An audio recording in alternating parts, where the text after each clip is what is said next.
ভাই তুই কতদিন হইলে এখানে আইলি? আমি তো তুই আমার জানাইলিও না, এতদিন কোথায় ছিলি ভাই? আমি আপনার লোক রাত করে আয়া করছি বাসা। আমার শোনো ময়না পাখি, তুই বাসা থেকে রাগ করে আইছো, তাহলে বাবা মার আজকে কি অবস্থা? এখন শরীর বেশি ভালো একটা না। বোনের কথাও তুই মনে করলি না কোনোদিন যে আমার বোনটা আছে? আমার লোক থাকে সপ্তাহে মুন্ডা ভেজাল করে রাখছি থেকে দেখে বাইকতে রাত করে একবার বাড়ি। আমার সোনার বাইরে তুই এখান থেকে বাসায় যাবি তো? ঠিক আছে, তাহলে তুই এই যে সারার পরে আমার সাথে কিন্তু তোর যাইতে হবে।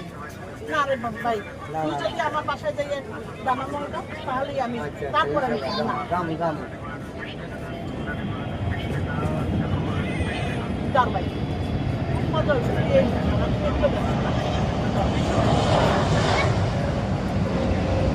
মজা হয়েছে।